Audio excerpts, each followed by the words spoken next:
Okay, so this lectures 24 and 25, will probably be a little longer than my past lectures. This lecture is optional, okay, so this will not be on the final. So don't stress out if this is, I don't know, it seems a little, what's the word?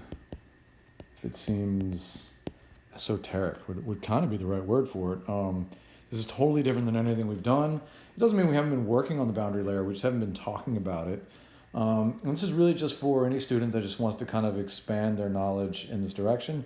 Normally I would give these lectures, however, because I can't assign any homework and evaluate the homework before the final, I don't really feel right putting it on there.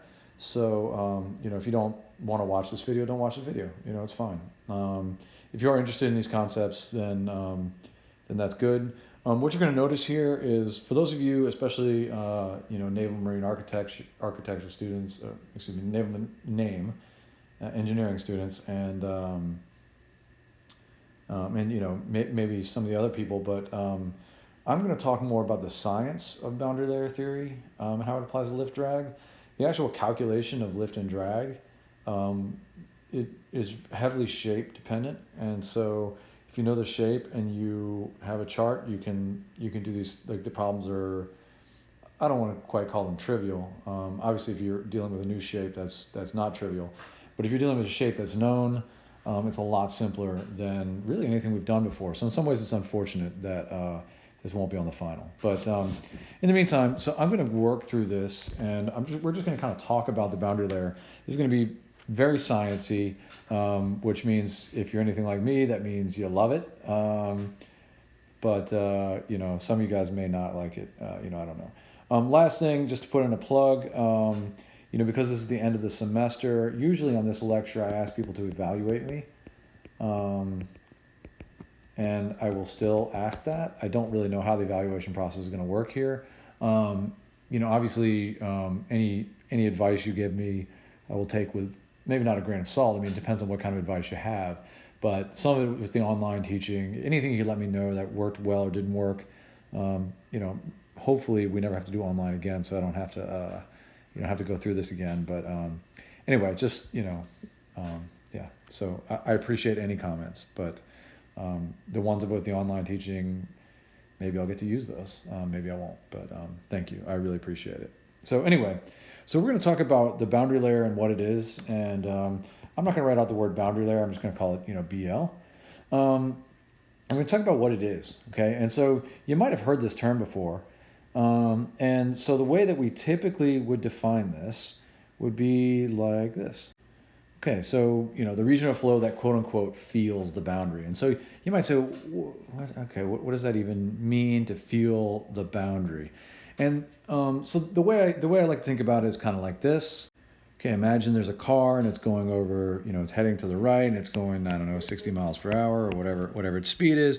And imagine that you're a little bug, and you're flying along in front of it. Okay, now there is a region near this car, if you're far enough forward. The dog's having a nightmare, so if you hear that squealing, that's the dog. But if you're far enough in front of the car, you don't feel the fact that the car is coming, right? So there's a region around this car, okay, that basically is being affected. The fluid around this is being affected, right? And if you were this bug, right, you are not even it doesn't matter to you at all that car exists until you're within that boundary, okay? And once you're within that boundary, like if you get to right here, right, all of a sudden, you're going to be dragged along by that fluid that's going 60 miles per hour, or you're going to be pushed upwards and around the car. And of course, you can actually watch this as you drive. Some bugs get splatted, and a lot of them, they get into that boundary and then they just get, whooshed along.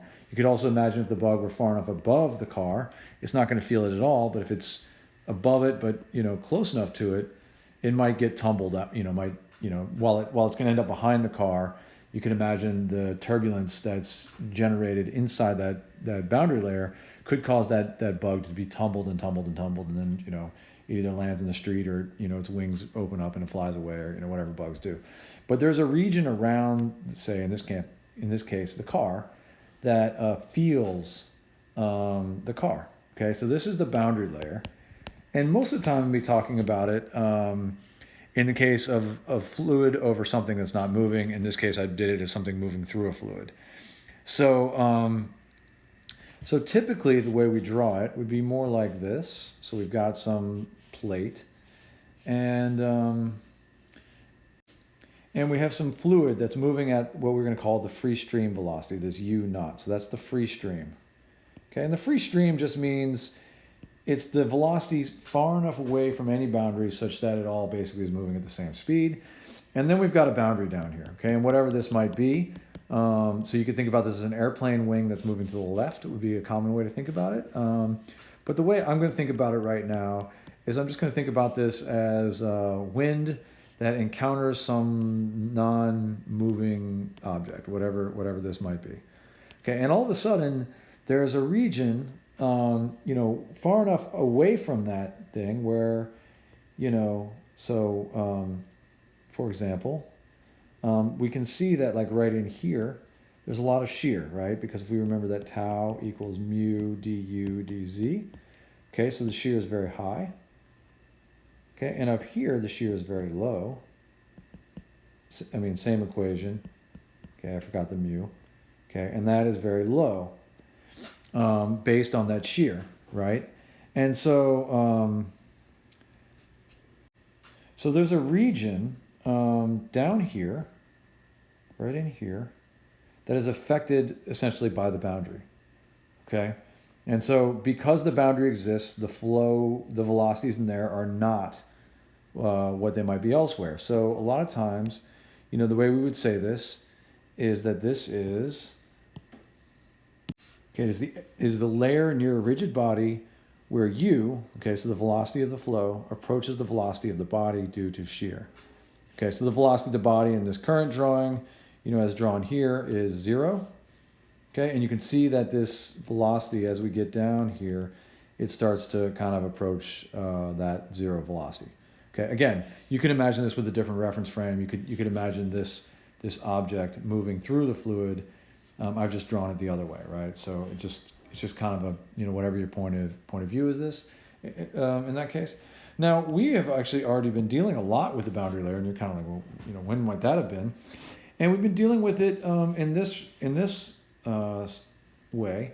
We've been doing head loss, and the head loss equation is due to friction plus the minor losses. All of this friction losses is happening in the boundary layer, okay?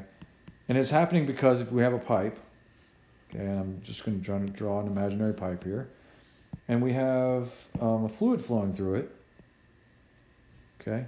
Now if it's turbulent, it's going to have a relatively, uniform velocity profile, and right in here and right in here. Okay, that's the boundary layer. Okay, and that is where all of the friction losses is occurring. Okay. So I have a lot of drawings on this one. Again, this is mostly going to be conceptual. I'm assuming that if you're going to move forward in name or something, they're going to teach you how to solve the problems. I just want to talk about the concepts here. We'll do it. We'll do a little bit of problems, but first we're just going to kind of visualize. All right, so if you're going to take one thing out of this lecture, it would be this image, okay? And there's kind of a lot going on here. So we're going to, and in fact, I just now kind of drew this exact same thing. So, I don't want to say there's nothing new, but there's definitely some newness. And so what we're talking about here is, so this is a plate right down here, okay? Let's just imagine this is a plate. It's stretching the full length here, right? Okay. So this could be an airplane. You could move it you could rethink this if you wanted to, and think about this as a wing going through still air. Although in this case, it is moving wind flowing over that plate. Okay, and this coordinate is x. Okay. And so what's happening here is, there's really a lot to be said here. And so first of all, the flow rate, okay, so, there's a lot to talk about here. So first of all, there's a laminar boundary layer, which is kind of the initial thing that happens. And the boundary layer is being drawn kind of in red here, or pink, or whatever color that is it's coming up. Okay. And initially, the boundary layer is laminar. Okay. Once you move further down the wing, or whatever this is, the boundary, we get into a transitional region where it's going to slowly transition into a turbulent boundary layer. Okay, now, I've been kind of fighting with myself about how I was going to explain this particular thing here. But, then they say, well, why is it laminar at first? And so the reason it's laminar, and, I've touched on this here and there, is that in this particular region, so the thing that's happening at first is you have all of this uniform flow, okay, and it's kind of, it's just doing its thing. And then right when it hits that thing, okay, maybe it's doing like that, right when it first hits the boundary, okay, the boundary is going to keep going in this direction. Okay, so it's a very narrow region that's even had a chance to experience the boundary. And so that area, this boundary layer, okay, which has a thickness of delta, that's the standard way to do it, is an under, let me zoom in here. Okay, this is a lowercase, so the uppercase would be like this, and the lowercase would be like that, so it's a delta. And the delta is the thickness, and it's very small, okay, it's very small.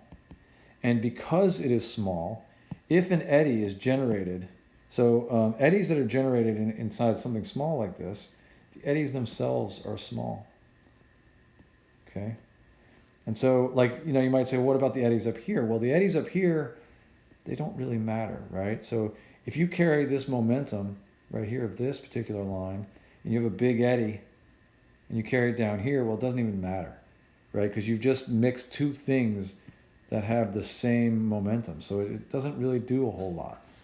Okay, down here is where turbulence is actually being generated. It's being generated by the fact that these layers are sheared, so there's not the same velocity at each level. So there's all this pressure variation, et cetera, and so this is where the turbulence is generated. Okay, it's generated here. And then further, because these length scales are small, the eddies are small. Okay. And so because of all of that, basically, this ends up being laminar. Okay. And it's laminar just because there's no space for these things, these eddies to really form and get big and to kind of do what they can do. So I know I'm saying turbulence is generated, but really I'm saying this is where turbulence, I guess, could be generated. Okay, so it could be generated here, except there's not enough space to create an eddy big enough to do anything. So typically what happens here is the smaller your eddies are, the more likely they are to be dissipated through viscosity. Okay, so that's, I know it's not really a great explanation, but basically this little area right here, okay, is the only area where turbulence can be generated. And anything that is generated, if it's too small, then these eddies are going to be too small, and they're just going to kind of get dissipated. Okay. Now, what you'll notice though is as you move down the wing or the rigid body, I should really be using blue here, but as you move down this rigid body, that thickness of the boundary layer is going to get thicker. Okay, and it's really because what eddies we do have start to carry that low momentum fluid upwards. Okay, and they've started to draw. You can kind of see that they've kind of started to draw some real eddies over here. In this transitional region, and then in the turbulent boundary region, we actually have full scale eddies. Okay, and so they're kind of drawing them here. Okay, and so. There's a few things that we want to note here as we talk about the transition from one to the other. First of all, how do we define the boundary layer? So the boundary layer has a kind of a very specific it's not really that specific. Each person will define this a little bit different. So this delta is a function of x. It's a function of how far down the wing you are. Okay, I think that drawing kind of illustrates that. And it is the region where u, okay, where the velocity as a function of z is less than or equal to, and this number is arbitrary, 0.99 u naught. Okay, so basically the region where the velocity is less than 99% of the free stream velocity. Okay, so this 99% number, this is arbitrary. Okay, I think you might look, and some people might define it as 85% or 90% or 0.999 or whatever it may be. But I think mathematically, if you were to solve for it, probably, you know, if you keep going further and further and further away from the wing and you're in a steady system, mathematically it's never going to go to the free stream. In reality, there's a point where you're far enough away and you really just don't feel it anymore. Okay, and so it creates some interesting things going on.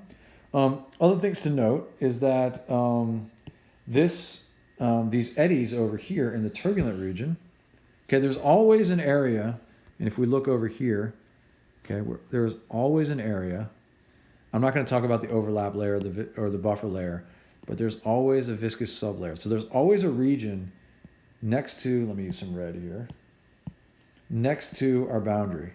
Okay, there's always a region in here, no matter how turbulent it gets, okay, where the viscosity is just really important, okay, and these eddies that are being generated above it, they get smaller as they get closer to that boundary and they feel it, and they cannot create turbulence inside this region. Okay, so it's a viscous sublayer. Okay, one of the things that I want to note here, and this is key, is that these eddies, okay, these eddies have a tendency to try to make this more uniform, the velocity more uniform. And so basically they're taking this high momentum fluid, this U naught fluid, and they're taking that fluid downwards, and they're taking low momentum fluid and they're moving it upwards. Okay, the only fluid that gets left behind in all of that is in this viscous sublayer where these eddies are not big enough to mix that. So what I want you to note right now is that this right here, that little region right there, compare the shear to here. Okay, and you'll notice that the shear here is relatively high compared to the shear here. Okay, and so that has an important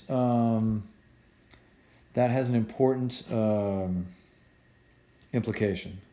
So if we write this out, if you were like, okay, well, how do we get at for example, the drag on this imaginary object here, is we'd say, okay, well, tau equals, usually it's coefficient of friction, okay, rho u naught squared times the area divided by 2. Okay, this is a standard form of this. Sorry, that's not tau, that's force. Give me 1 second. Okay, so this is F shear. Okay, now I know what you might be thinking at this point. You might be thinking, okay, so there's a few things that kind of come up when you're thinking about this. So this is the total skin friction, okay, quote unquote skin friction. Okay, so there's a lot that needs to be explained right now. Okay, first of all, you might be thinking, wait a second, earlier in the semester, you told us F shear equals tau times the area equals mu du dz times the area, right? I did tell you that. Remember that? Okay. Okay, this particular formulation here, okay, is basically going to be very, very difficult to impossible in this sort of free stream, something flowing through it scenario. And to illustrate that, I'm going to erase some of this as best I can. Okay, and I want you to consider trying to evaluate nu du dz over this entire image. Okay, so how would we evaluate? Okay, so that's our area where the shear is. Okay, so we've got du dz. Okay, how would we evaluate it in there? One thing that we can see is that if we look at this, it's not linear. Okay, not linear. Okay, so I can't just take, so what we did in that earlier in the semester, we go u naught minus 0, over whatever the thickness is. Okay, but you can't do that if it's not linear. Okay. The other thing to note is it's also not constant in X. Okay, notice the shear here. Okay, I'll do this point in green or something that shows up. This thing really needs more colors. Okay, so notice the shear here, okay, is not the same as the shear here. Okay, so instead, what somebody did is they said, okay, well, this is not going to work for something where the shear is not the same over the whole object, okay, and it's not linear and there's a lot of problems with it. So what they did is they came up with this idea of using this coefficient of friction, okay, and this area. And so what this is basically, this is an empirical relationship, okay, meaning, okay, and it's between these two, the coefficient of friction and the area. And now the area could be at different areas. It depends on the object. So for a lot of things, it might be the projected area. So like if you imagine a car, it might be the front area of the car. But if it's a wing, for example, this area is the top of the wing. So it's just something where somebody did a study, they did an experiment, and they figured out what this area should be, you know, what area basically controlled. And then they figured out what this coefficient of friction would be. And then you just kind of looked it up off the chart, okay, which is kind of a little, to me, a little unsatisfying. And based on that, they were able to figure out an F shear, okay. Now the last bit of this is important, is that this is the total skin friction, okay? And what that means is that is the friction that is due to basically, you know, the shear along the top of this object, or the bottom. Sometimes it's top and bottom, okay? Depends on what your object is shaped like. But it's just based on friction along that surface, okay? It excludes what oftentimes is a more important term, which is what we're going to call the form drag. And so the form drag has to do with, so if we like look up here on the front of this thing and on the back of it, okay? So a lot of times there'll be pressure, high pressure on the front and high pressure on the back. And if you compare those two, there's something called form drag, and that can be more important. And we'll talk about that in a second. But right now we're going to use this coefficient of friction. Is our, you know, so this is an empirical relationship, and the coefficient of friction, CF, sorry, is having to do with skin friction and nothing else. Okay, so I mean that's a lot of points. I mean, this is a very interesting, complicated diagram, and I'm going to talk about the form drag shortly, but right now we're just going to kind of stay with what we got. So. I did want to talk about one thing real quick, which has to do with earlier. I said, note that the shear here in the laminar case is less than the shear in the turbulent case. Okay, so the laminar boundary layer, okay, or quote unquote smooth boundary layer, if you will. Okay, so in the laminar case, the tau is low, the stress is low, because du dz is small, okay? And that's because delta is small, okay? Because the eddies are small, because there's no, lambda is large, sorry. Lambda is large. So let's delete that. Lambda is large.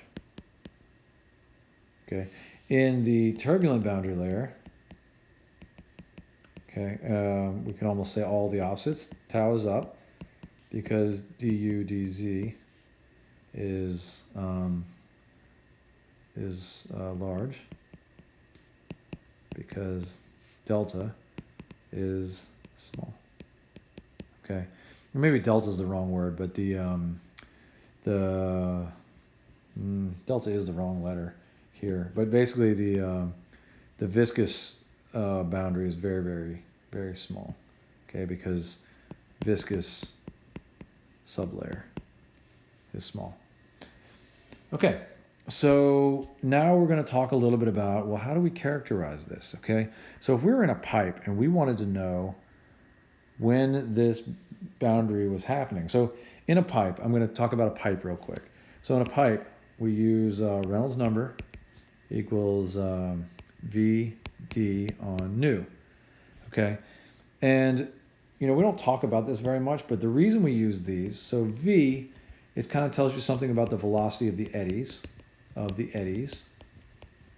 Okay, so if you were to double the velocity of the fluid, the eddies within that pipe are going to be twice as energetic, right? That seems to make logical sense.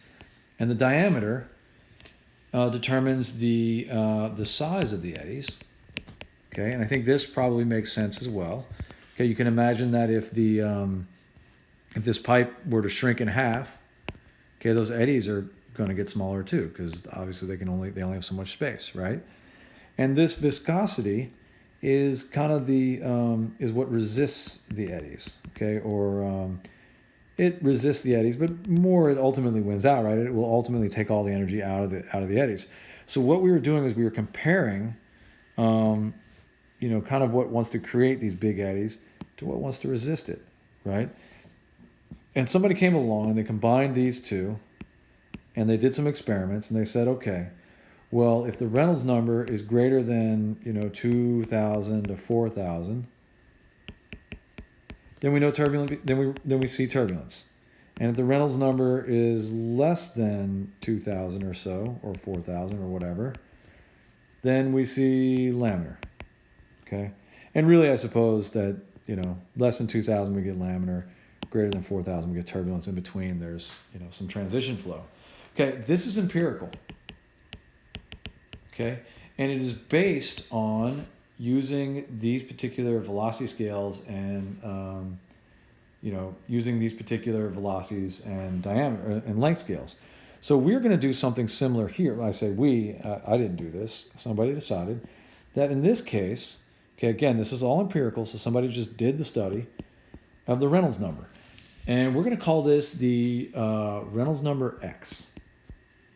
Okay. And so technically this Reynolds number down here is technically Reynolds number of a pipe.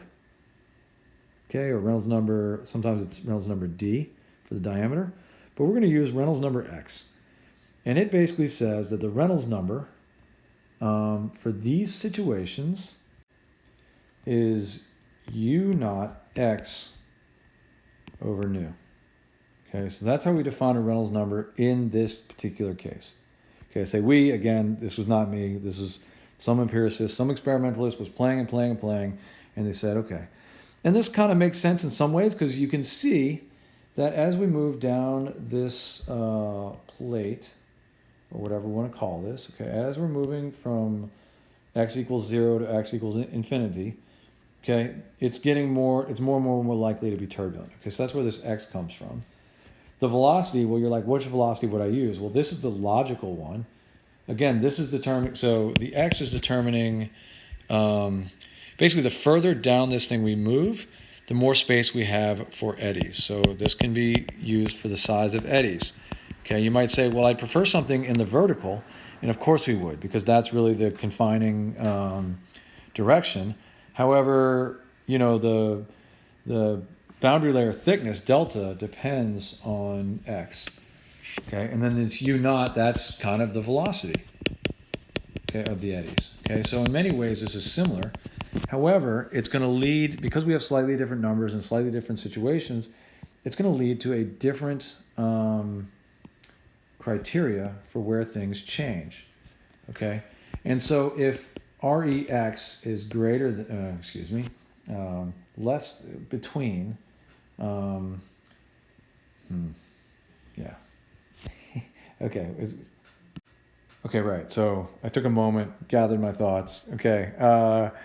So if the Reynolds number defined in this particular way is less than, 10 to the 5th or 10 to the 6th, again, don't get too stressed out about it. Usually it's not close. Then this is laminar. And if it's laminar, then the thickness of the boundary layer is defined as 5x. So that's the distance. X is the distance from the front edge of your object. divided by the Reynolds number in the X, the REX as we call it, the Reynolds number for boundary layers, to the square root of that. Okay, and then the last bit of this is that for shear, okay, CF, coefficient of friction, equals 1.33 divided by REL to the 1/2. Okay, now the REL, that's RE, so REL equals REX when X equals the length of the entire object. Okay, so that's kind of how we drive at this. Okay, and that particular part, this little empirical equation that we get at the end of this, this guy right here, okay, to me is uninteresting, totally and completely uninteresting. I don't see anything that we can derive from that, or any thought processes that can come out of this that can kind of help us think about this. It just is, right? Somebody did the experiments and that's what they found. Okay, so I'm going to delete some of this and I'm going to come back to you. Okay, so now the obvious next thing is so this is all the laminar situation. So let's go down here and let's, kind of split it out. And so if the Reynolds number X is greater than that 10 to the 5th to 10 to the 6th, I mean, if you wanted to, you could say, well, what's a good value? Well, maybe like 0.5 times 10 to the 6th, or, 5 times 10 to the 5th, somewhere right in the middle would be what I would suggest if you want an exact value. And so right in here, we start to transition to turbulence, okay? And again, to me, this is just something that you look up, or I don't even really recommend writing this down. But it's, so it's 0.16x divided by Reynolds number X to the 1/7. Okay, there's not really a whole lot of I don't know, thinking that can go along with that. I'm going to give you these values. I'm going to pause for a second and write them down. You can look these up in your book. So it's really not that interesting. All right, so there is one interesting thing here, which is that there are two coefficients of friction, okay? So we had one for the laminar case, and we've got two for the turbulent case, okay? And again, these are empiricisms, and you can look them up, and they're line fits to data. So if you look around, you'll see a lot of different versions of these. But these are interesting. So this bottom one, assuming I'm getting it right here, is tripped, okay? And this one is just, I think they call it like mixed, okay? And so what's going on here, if you quote unquote trip turbulence, okay, it basically means that sometimes you have a situation where if there was one random eddy that were to start turbulence, then turbulence would happen. But without something to kind of begin it, it's in a situation that, so, I mean, I guess the way I would do this is, okay, let's imagine we've got flow over this thing. Okay, and we're far enough down the plate. Let's suppose we're like right here and we're looking at what's going on right there. Okay, it might be in a kind of a transition region, okay, where if, for example, somebody put a wire right there, okay, the wire would create a little eddy off of it, and that eddy would cause things to kind of tumble out of control, and the wire would basically, quote unquote, trip turbulence. So all of a sudden, we would have turbulence where really, maybe the Reynolds number doesn't say that we should have it, or whatever the case may be, but there's just enough energy in the flow that all it really needs is to kind of get started. And so you can sometimes trip turbulence before it's even necessary. So I will recommend that you go to the Moodle where I have all the fluids videos, and you can watch some of these ones where they have these long, like endlessly running, almost like wings, and they'll just put a little wire on their wing, and you won't even be able to see the wire, but the wire, quote unquote, trips turbulence. You could also imagine this happening if you had a rough surface, okay? And in fact, we're going to talk about that in a second. So one of the things that can trip turbulence is dimples, okay? Like on a golf ball, okay? On a golf ball, okay? The reason they are there is specifically to trip turbulence, and you know, we'll talk about that shortly. And I guess let's step back and let's go look at another chart here real quick. All right, so here we're looking at, this is, I believe, for a flat plate, but it may not be. So that's not really the important here. This is not the drag coefficient, okay, or at least not as we have defined it. This is the coefficient of friction. So this is for skin, okay? And what I want to note here is a few things. Okay, so here's the laminar boundary layer right here. Okay, and so we have an equation for this line. Okay, what was it? Oh, 1.33 times over this equation right here. Okay, that's for the laminar. Okay, and now we've got this quote unquote tripped. Okay, tripped is right. Oh, son of a monkey's uncle. Okay, which is all of this business right here. And you notice that the tripped is the only possibility if the Reynolds number is high enough. So this is all based on the Reynolds number. Okay, so the Reynolds number is high enough, we're going to be turbulent. But there's a transition region right in here. Okay, and we have an equation for that. Again, this is this really nasty, you know, quote unquote, you know, mixed region. Okay, and so, but what will happen is if we trip the turbulence, so if somehow we were to trip it at a Reynolds number in here, then what will end up happening is coefficient of friction will go up here. Okay, we will go, okay, essentially we're going to increase the drag.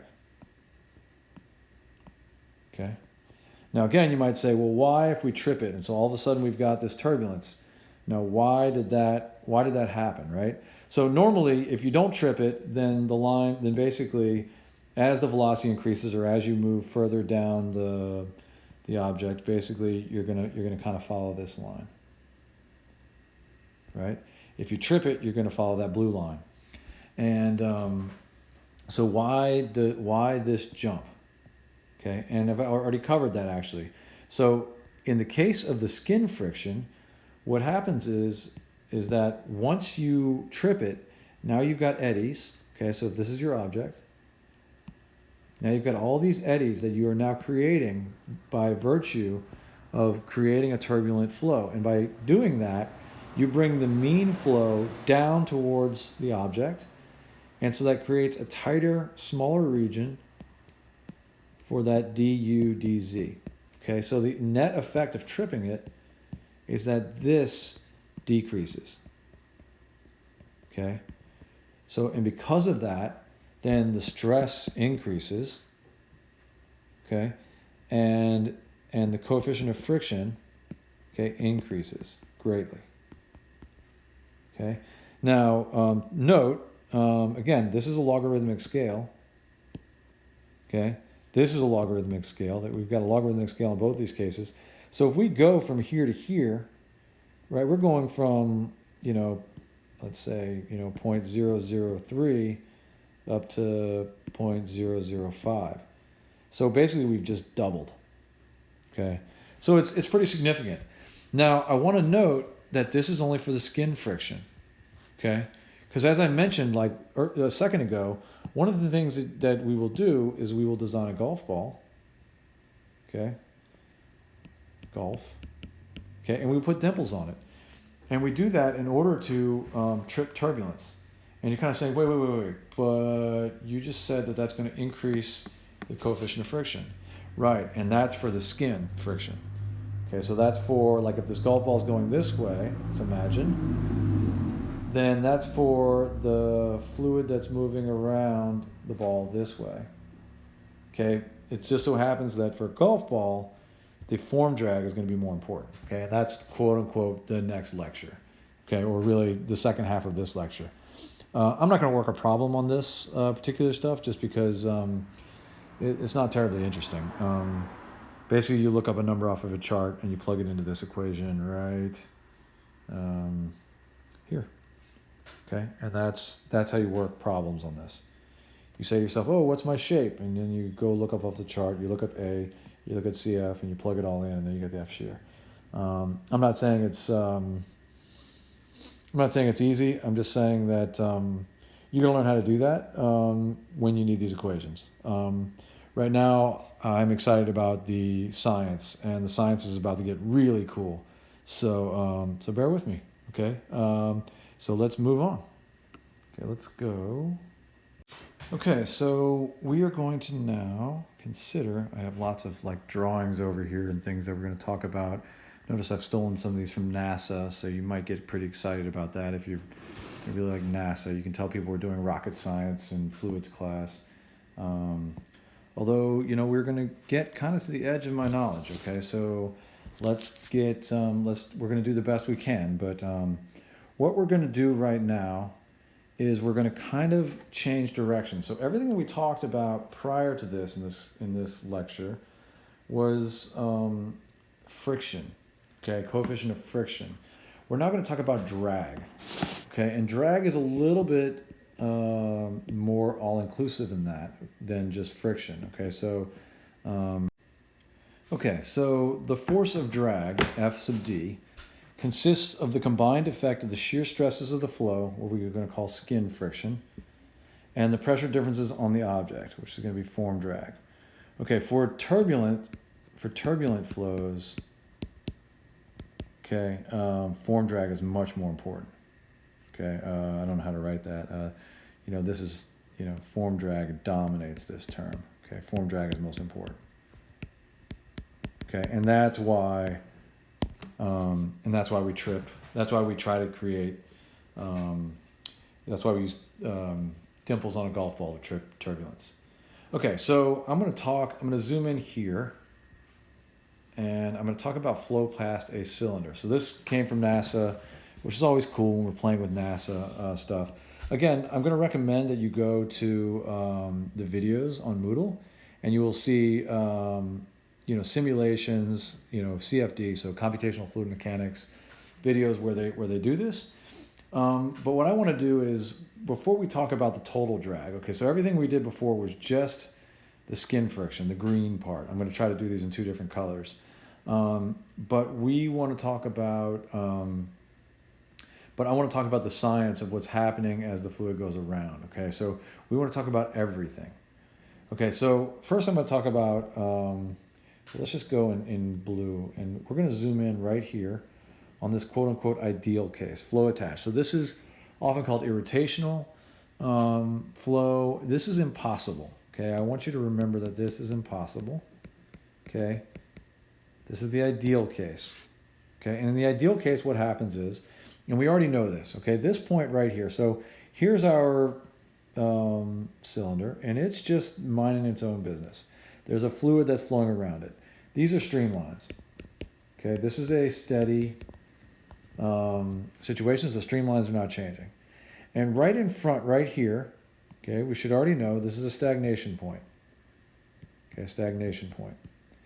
And so what that means is that this flow, as it's coming in, okay, it's decelerating.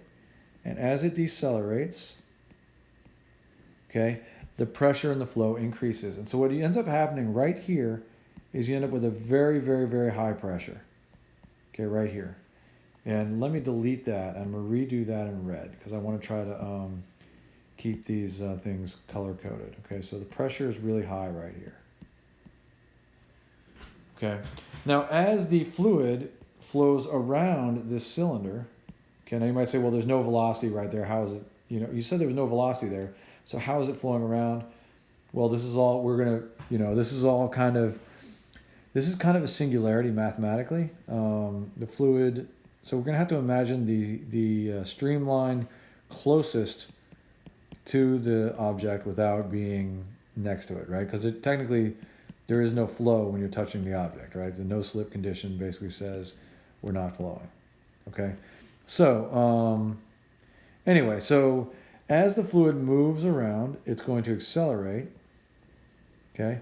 And it's going to get the maximum velocity that it's going to have when it's halfway up. Okay, so this is going to be, so because it has the maximum velocity up there, the pressure is going to be at its lowest. Okay, that's the Bernoulli effect. Okay, and so we'll have the lowest pressure on the top and the bottom. Okay, as it moves back around, okay, it's going to decelerate, and I'll explain why in a second. But for now, you can content yourself to say that, you know, there's no viscosity in this, so this is just totally based on symmetry. Okay, so you can just say on symmetry. So there's another stagnation point right here, okay, where the pressure is going to be high again. Okay, and then this thing will continue to flow on, you know, and then it will slowly accelerate away again from symmetry. Okay, notice if we were talking boundary layers, you can see where the boundary layer is. You can see right in here where the streamlines are being deflected by the presence of this cylinder. And so in there, that's the boundary layer. Okay, you can see the same thing down here. So this is the boundary layer. Okay, going all the way to the object itself, actually.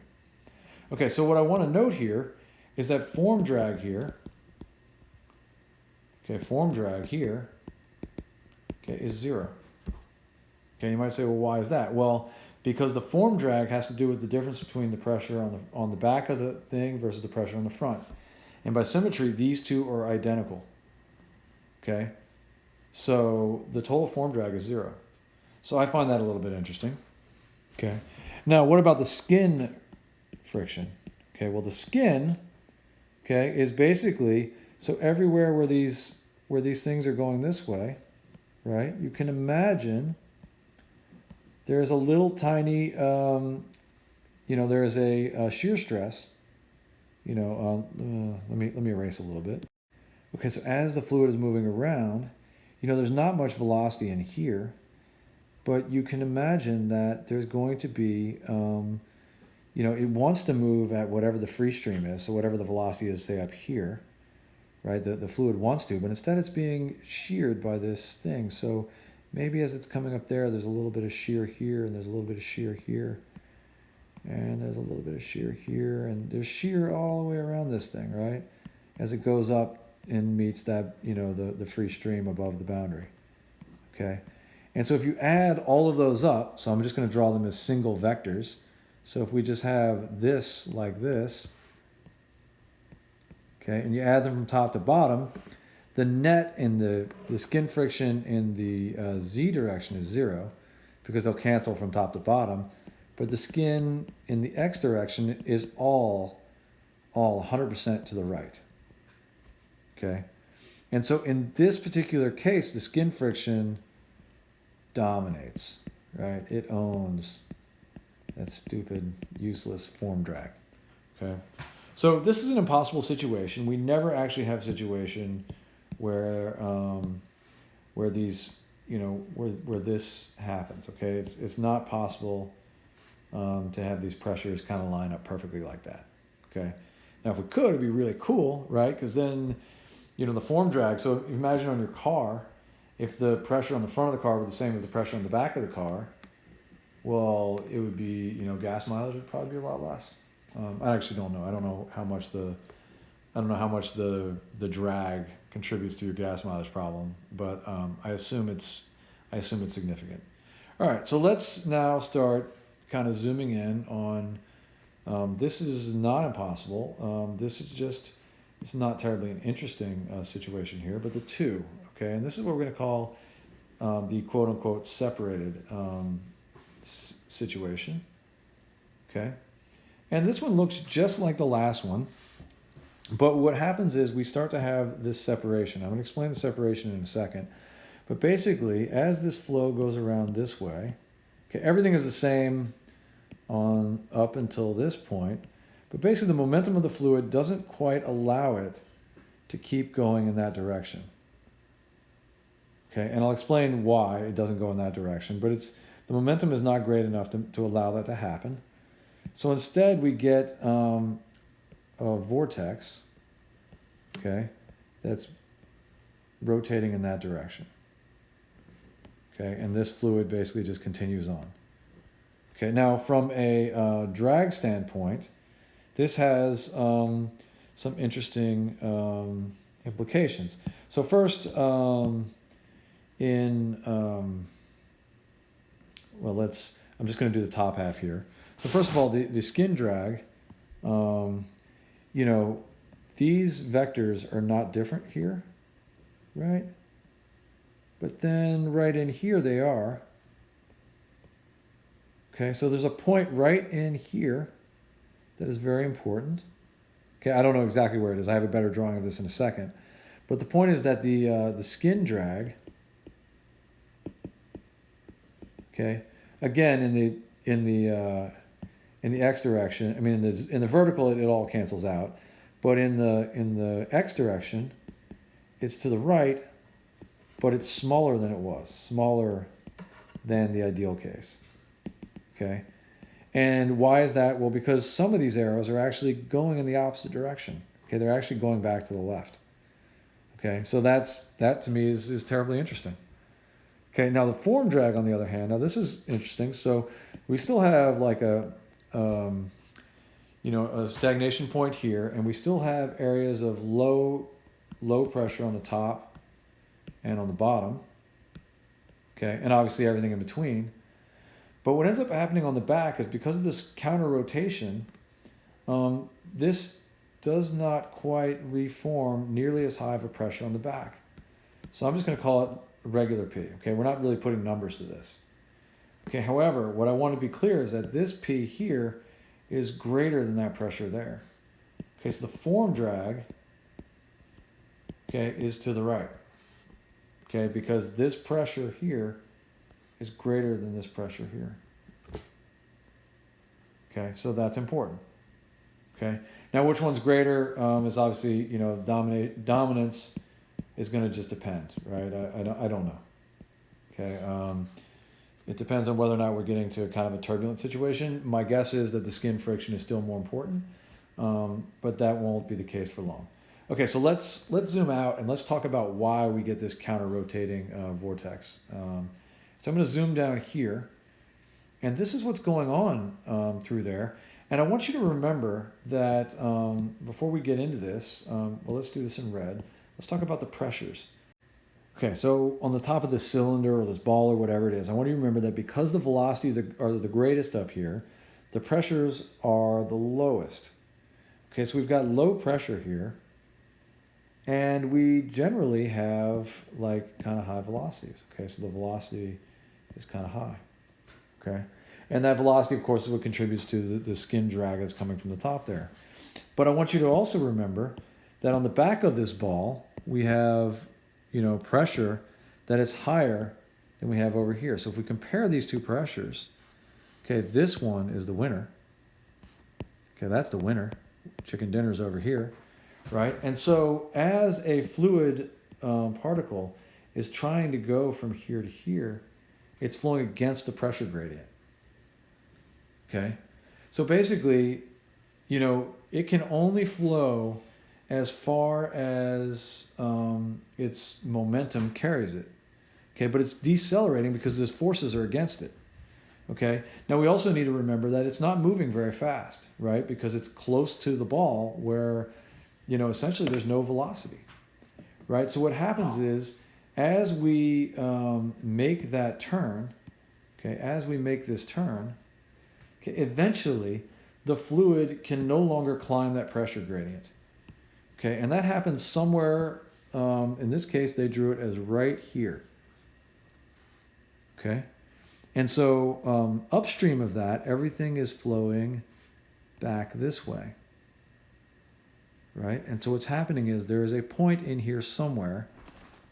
Okay, and it's going to be hard for me to draw. Okay, but this is the separation point. Okay, and so what's happening at the separation point is that the fluid that's coming around the cylinder, okay, it's not entering this separation zone. Okay, it's not going to enter the separation zone. The streamlines are going to go around it. Okay, and everything else is going to go, and everything that's within it is just going to circulate. Okay, and so that's what's going on here. What's happening is this pressure is greater than that pressure.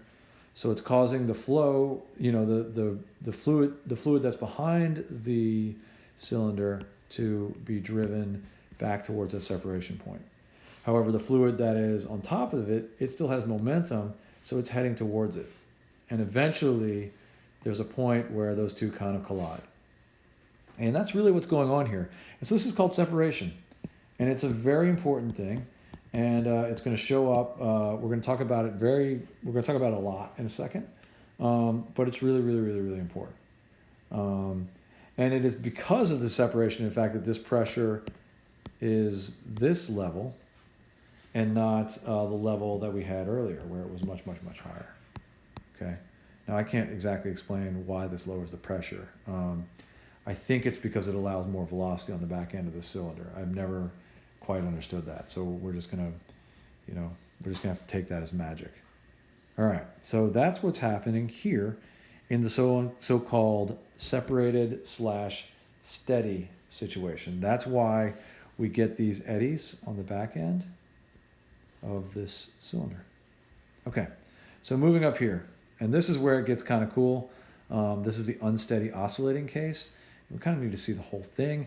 Again, I highly recommend you watch a video of this, but basically, if I could draw this, and I can't really analyze this very well, but you can imagine that there's an eddy here, okay? And there's an eddy actually right here. And there's an eddy forming right here. And so what you can see if you watch this, if you watch the video, is the eddy comes off the left, and then it comes off the right, and it comes off the left, and it comes off the right. And because of that, so this is under a certain Reynolds number. So, oh yeah, I should have said that from the beginning. This is Reynolds number equals 0, and this is Reynolds number equals 0 plus, and we're constantly going up. So we're kind of in a transitional zone here, okay, where we're kind of getting into some interesting things. And so we get these eddies, and as the eddies come off, we have as they release from the cylinder. Okay, again, I highly recommend watching the videos that I've posted to Moodle. The pressure, so at one point it might be like this: P high, P low.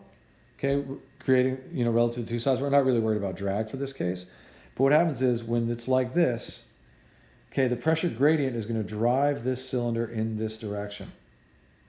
Okay, and then when it releases from the other way, then the sign on these is gonna switch. So we'll have P high, P low, and what will happen is in that case the pressure gradient will go the opposite direction. And because these vortices are switching sides, what happens is this particular cylinder is going to oscillate back and forth, back and forth. Okay, and of course you guys, some of you Emmys have had a class in vibrations. I have never had such a class. But there's a number called the Struhol number, which you can look up, and it will help you figure out what the frequency of these oscillations are. It is why, like if you blow on a blade of grass, it's why it oscillates and makes music. It's why wires shake. And I highly recommend you can watch. I posted a video on this on the Moodle. This is a sad that we don't get to have this class because there's lots of videos, but look up the Tacoma Narrows Bridge. I put a video of it in Moodle, but there's a bridge that was connecting Tacoma to Seattle in the 20s or something like that, and it was a suspension bridge, and they did not take into account this particular behavior. And so the oscillations from this, roughly matched the characteristic frequency of the bridge itself. And so this is called resonance, and basically it just kept getting worse and worse, and eventually the bridge fell. It was up for like 2 months or something. So this bridge is also called Galloping Gertie. Okay, Galloping Gertie, which I think is a great name for anything. In fact, maybe that's a good name for my dog. And people would take Sunday drives over the bridge because they thought it was fun. I think it's terrifying, especially if you watch the video. It was also in a Panasonic commercial because it's kind of awesome. So anyway, just go check that out. I highly recommend. You will absolutely enjoy that video. It's kind of amazing. All right, so we're going to skip that, and we're going to go to the oscillator. So we're getting the Reynolds numbers higher and higher and higher and higher and higher. So now we are in what they call laminar separated flow. This is what they call it at NASA. And here, I want you to think about, so we're going to think about, first of all, the shear. So the shear is, all along here. So the shear is going back this way, going back this way, going back this way, but it's separated. Right? So it's going back this way, going back this way, going back this way, going back this way. Okay, so now what is the skin friction doing on the back side here? I'm going to admit right now, I don't really know. My assumption is that we've got those counter-rotating vortices that we saw over here, over here. Okay, whoever drew this quite messily. Okay, and so because if the flow is kind of doing this, okay, so if that's the flow and the rest of the flow is going this way, right? So the flow is kind of going around it. Okay, and we've got these counter-rotating vortices. I'll draw that one the wrong way. Okay, so if they're kind of going like that, and they're doing that all back in here, okay, then what we can imagine is that the shear, of course, you know, or the frictional force is kind of going in the opposite direction. So it's going to be back here. Okay, so it's going to kind of be pushing this way. So it's going to be the opposite direction, which is pretty interesting, right? Okay, and so what you see here is that the skin drag is now relatively low. Okay, relatively low. Okay, now the pressure, the form drag on the other hand, okay, so we've got a region of high pressure here. We've got just, you know, low pressures on the sides. Okay, and now we've got, you know, whatever this pressure is on the back, so I'm just going to leave it as an interior, you know, just the P.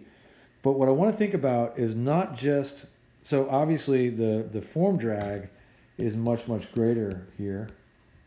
And maybe it's not obvious, but it's much, much greater than the skin drag. Okay, and it is to the right, okay, because this pressure is greater than that pressure.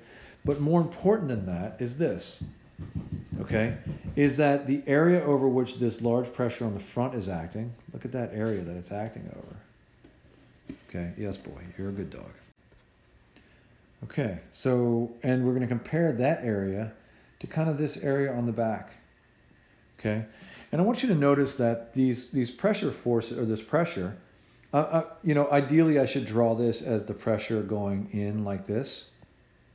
Okay, and I could, but I'm not going to do that, right? I just want to think about the X component of it, okay? Because right now we're concerned with the drag.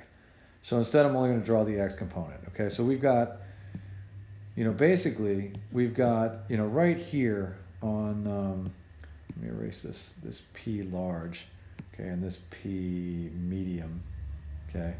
And let's just consider kind of what they're doing. Okay, and so like right in the front middle of this thing, we've got a very, very large pressure vector. And right here, we've got a medium-sized pressure vector. And so the net effect, if we compare those two, obviously, is that the one, you know, on the left is winning. Okay, now it's not completely winning. I mean, it's losing some of its magnitude, but it's winning. And then this next one, you know, might be, you know, maybe it's a little bit weaker. And I'm only considering the X component of it, right? And so as we move around, you know, the X components are going to get smaller and smaller and smaller as you move around, right?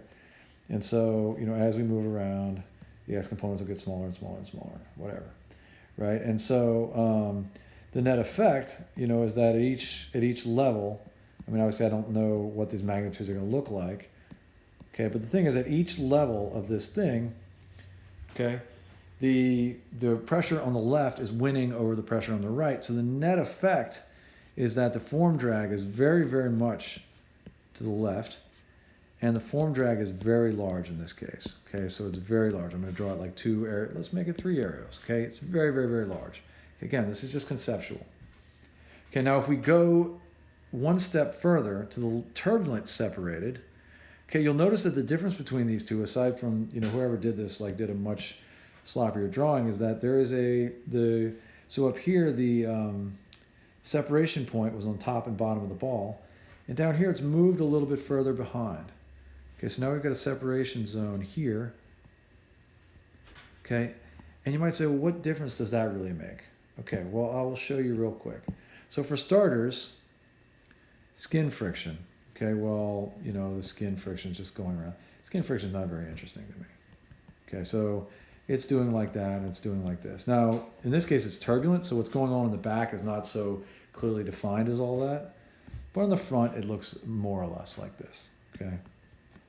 So the skin friction is relatively unimportant, okay? It doesn't really matter all that much. So skin is much, much less than the form, okay?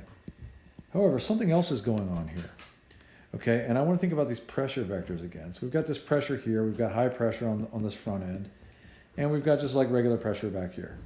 So we've got this right here. So right at that level, maybe we've got the same sort of vector that we had from above. Now, as we go around here, however, notice that from about this point on, we're almost in that symmetric case. Okay, so it's like this, and like this, and like this, and like this. Then all of a sudden you get to that separation point, and the pressure on the two sides, the pressure here and the pressure here, cancel each other out, more or less.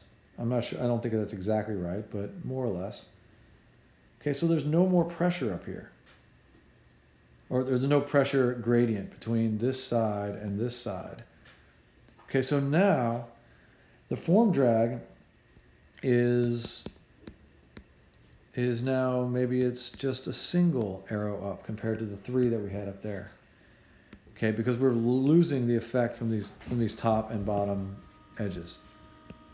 Okay, and of course this is all very imprecise. I'm sure we could do a numerical model. We could get a much better example, but this is kind of how I think about it. So the key here is that this area has shrunk. So the area of high pressure on the back has decreased.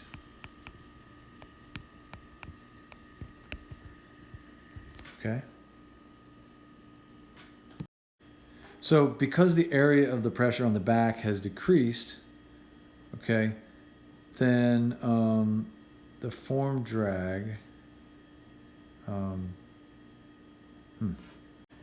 So what this says, to me at least, is that if you want to decrease your form drag, okay, what you want to do is you want to make this area right here, this area of the turbulent wake, you want to shrink it.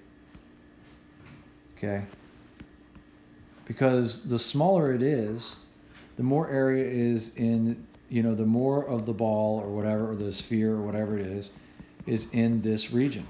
Okay, so the way that we do this is you basically want to take this, this separation point right here and here, and you want to move it towards the stagnation point.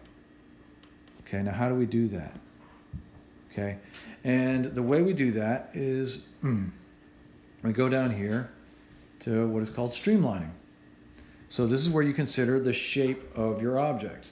So you can imagine, for example, in the case of just a disc through fluid, you can have really, really high pressure here, and look at the size of the high pressure region on the back.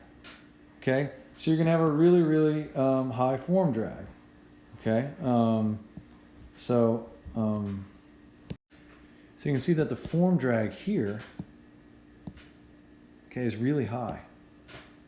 Okay, and again, we're primarily worried about form drag because it's so much bigger than at least in a turbulent case, but it's so much bigger than the skin drag, or the skin friction.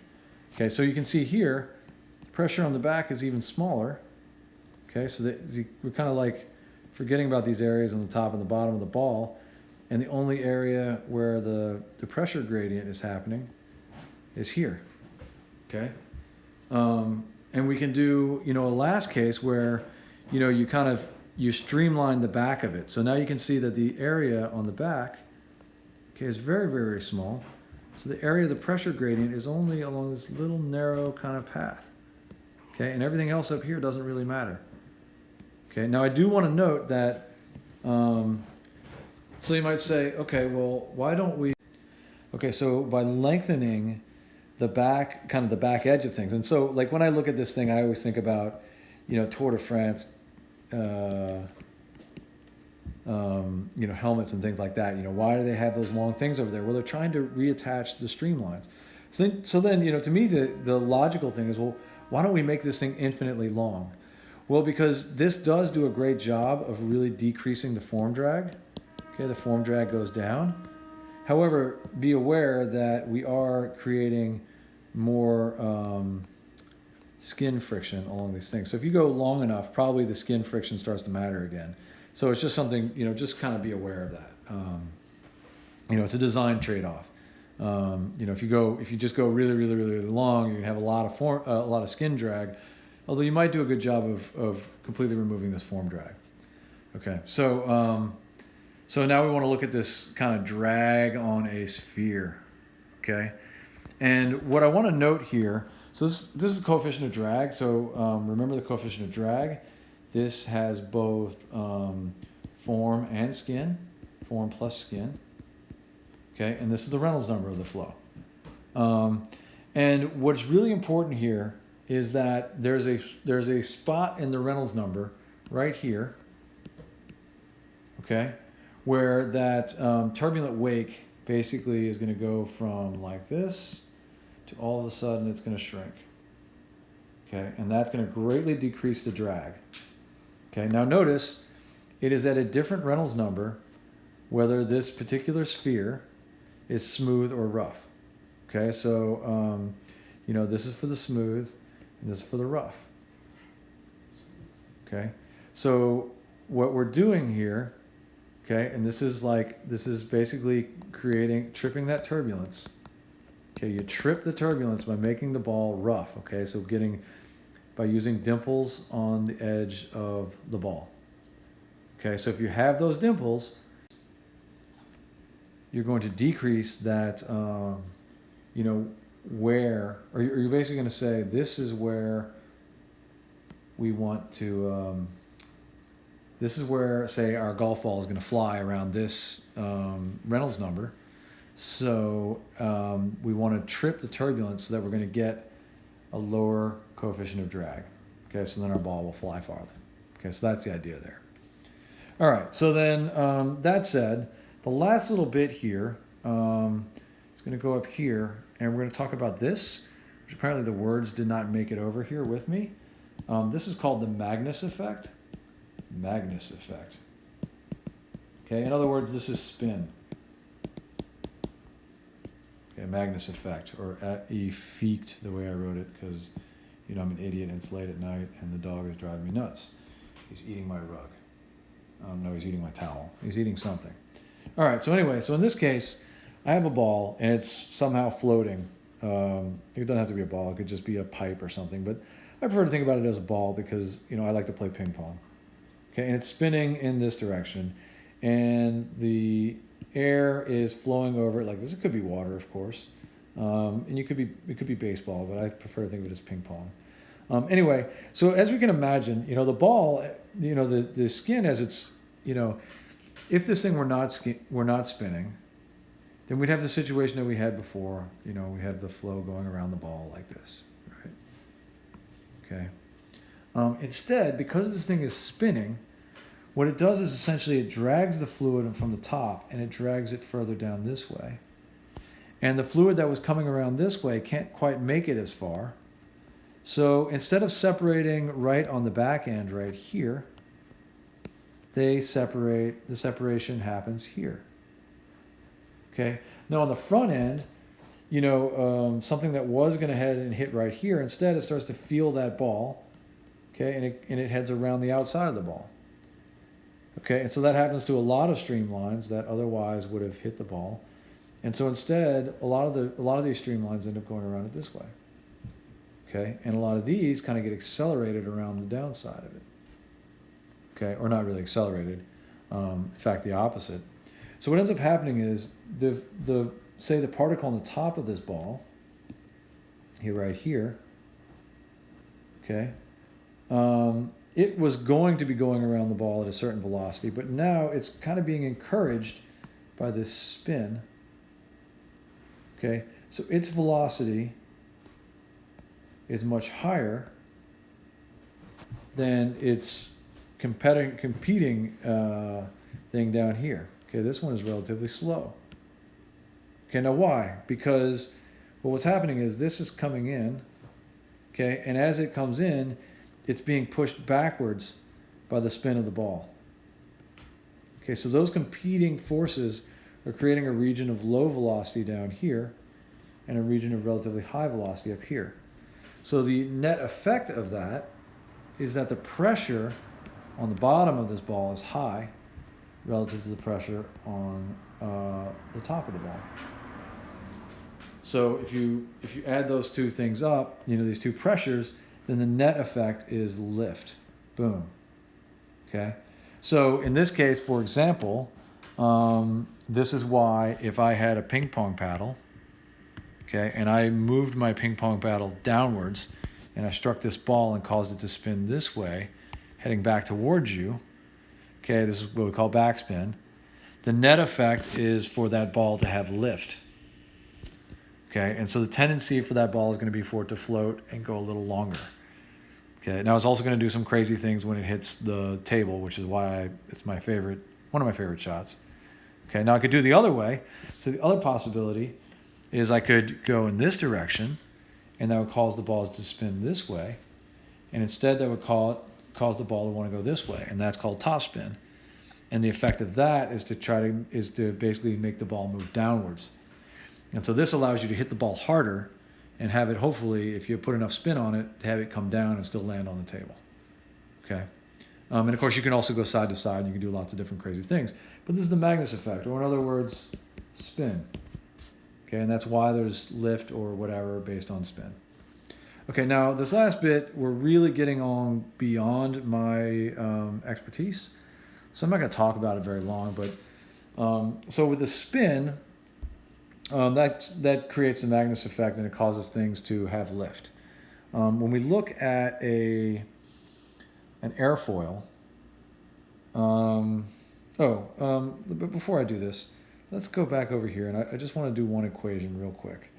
So this equation is the force of drag and the force of lift.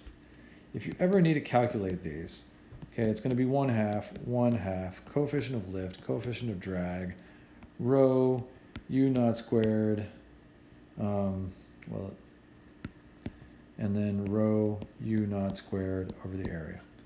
Okay, that's how you work with all this stuff. Okay, it's not really that interesting. You get from a calculation standpoint, you get the coefficient of drag from a chart. Okay, you figure out which area you need from a chart. Okay, that goes the same thing for this area and this coefficient of lift. Okay, it's the exact same equation that we did for the coefficient of, for over here. Okay, it's the exact same equation. Okay, this is just the coefficient of friction for the force of shear. Okay, so this is skin friction. This one is for the whole kit and caboodle. So this is for all the drag, for skin and for form drag. And the coefficient of lift is for the whole thing. Okay, and you just look these numbers up on a chart. It's really, I don't know. It's not very exciting to me. Okay, charts, great. Okay, it doesn't mean you understand anything. Just because you get a number off a chart, proud of you. It's a good skill to have, but it's not everything. All right, so then we'll go down here and we'll talk about the angle of attack. So if we look at this airfoil here, the things that are important are this angle of attack, okay? And I want to dispel a very common myth here.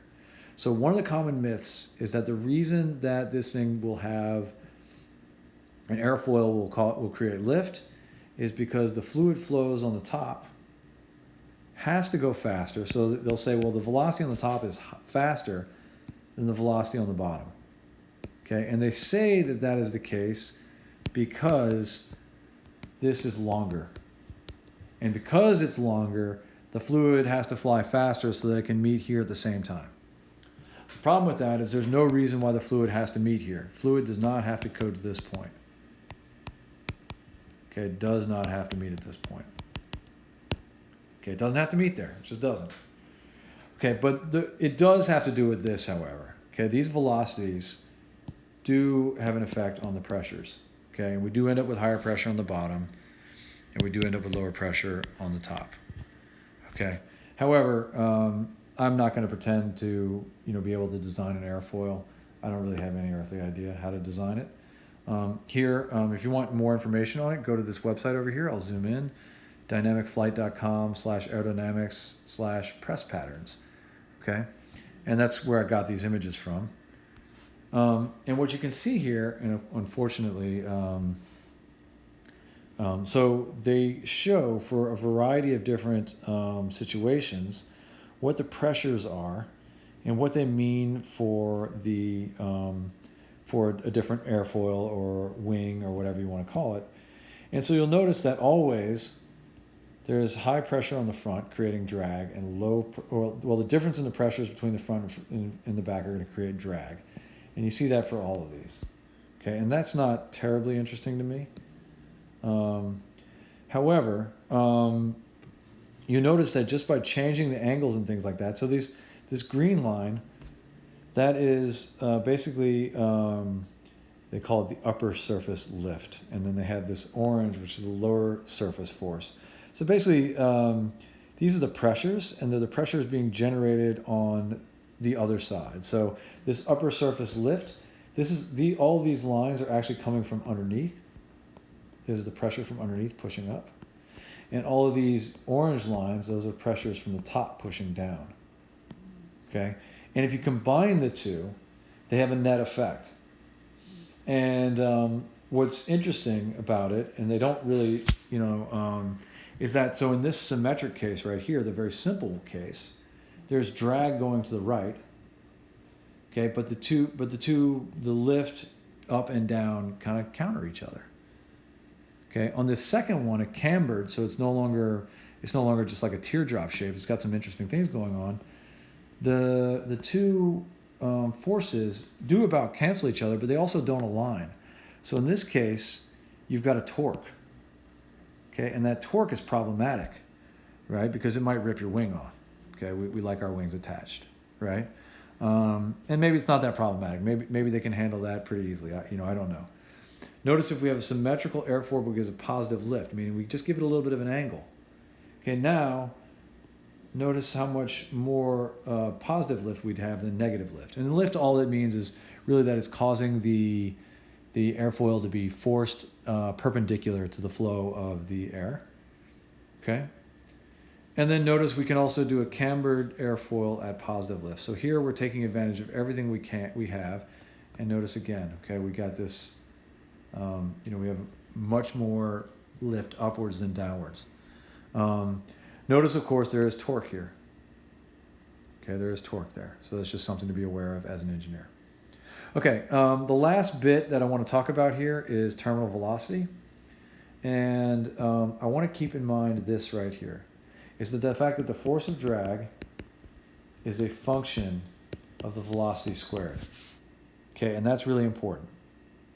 Okay, and I'm not going to work the problem here, but I'm just going to talk about the concept here. So if you throw a penny or something, we used to talk about this when we were children, and you drop it off the Empire State Building or whatever, right? So what happens is, as it flows down, so the free body diagram on this sucker looks like this. Okay, you've got weight going down, which never changes, and you've got the force of drag, which initially is small, right? Because it's not moving very fast. And then it gradually increases as the velocity increases. And eventually you'll get to a point where the force of drag and the weight balance each other. And when they balance, the U-naught is going to be steady, okay? And so basically what this means is that penny is going to accelerate until it approaches what we call terminal velocity. Okay, and at this velocity, it is not going to speed up or slow down. Okay, it's just going to stay at that velocity. I mean, it's a penny, so maybe the penny will roll over and it'll find, maybe the penny will go flat, and then all of a sudden, depending on its orientation, the drag decreases or increases or whatever. But let's pretend it's not a penny and let's make it a baseball. And so it will reach this terminal velocity, and it's just going to stay there. Okay. Conversely, if I threw the penny down with everything I had, okay, maybe I could throw it so that it was faster than terminal velocity.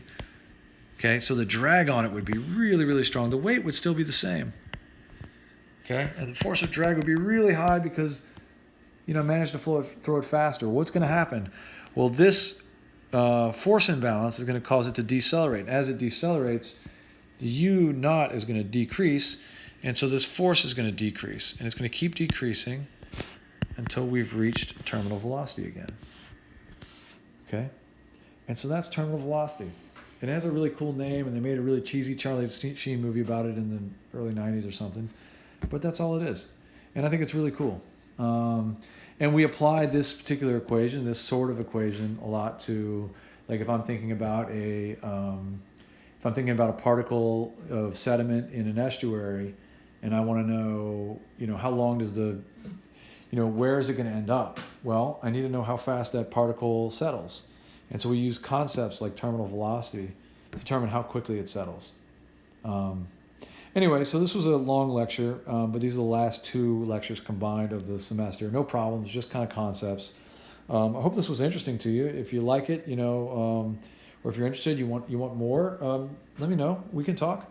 In the meantime, that's it. And I hope you enjoyed the class. And I really hope y'all are taking care of yourselves and all that stuff. So take care of yourselves, and remember, you are more important than this material.